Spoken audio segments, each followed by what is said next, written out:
Почитуван председател на владата на Република Македонија господине Зоран Заев, почитувани присутни, почитувани представници на Македонскиот олимписки комитет, спортисти, почитувани представници на спортските федерации, почитувани представници на медиумите, секако и почитувани представници на бизнис заедницата.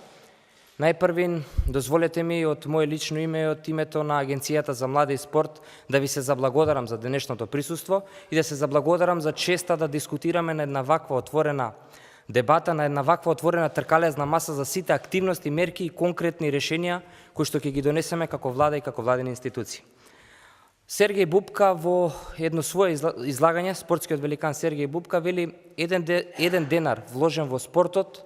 заштедува 7 денари во здравството. Од тука ни дава дополнителна мотивација ние како влада и како владени институции дополнително да вложуваме во спортот, дополнително да наоѓаме механизми за дополнителни инвестиции во спортот, се со цел за долгорочен план да заштедиме многу средства кои што би биле вложени во здравството. Конкретно ова е мерка која што ја најавивме во почетокот на оваа година, каде што на една иста ваква слична тркалезна маса дискутиравме, дебатиравме за мерката ваучер, каде што најавивме дека во текот на месец септември конкретно ќе излеземе со конкретни решенија и веќе од наредната календарска 2019 година, поточно од 1 јануари, ќе стартуваме со имплементација на оваа мерка.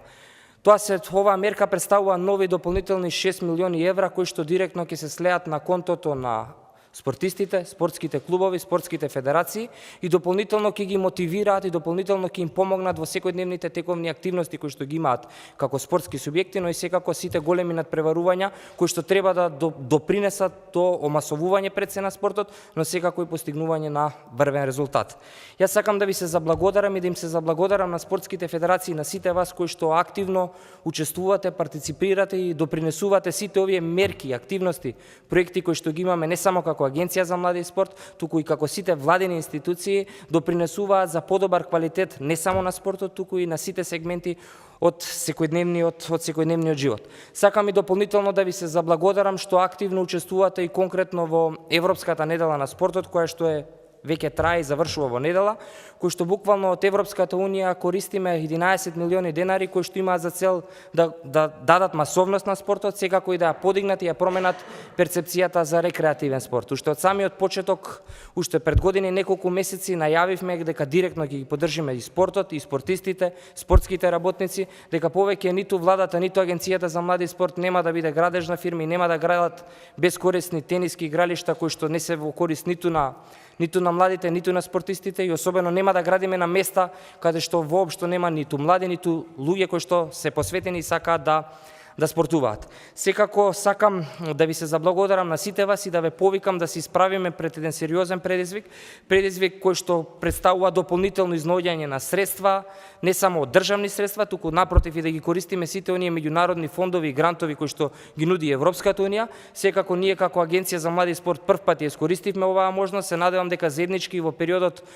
што следи дополнително ќе се вклучиме и ќе изнаоѓаме средства, се со цел да го подигнеме и спортот, но секако и спортските стандарди. За на крај дозволете да им се заблагодарам и на советниците на премиерот, секако и раководителот при сектор спорт при Агенција за млади и спорт и сите вие кои што директно бевте вклучени во процесот на креирање на оваа мерка. Се надевам дека дополнително и поактивно и уште повеќе ќе се вклучите во процесот на имплементација на мерката и сериозно со ова ќе го помогнеме спортот и спортските активности. Уште еднаш за на крај и голема благодарност и до Министерот за финансии кој што и покрај тешката ситуација и покрај тешкиот отежнат буџет кој што го имаме како држава излезе во пресрет и ни помогна за сите овие активности заеднички да ги спроведеме. Ви благодарам.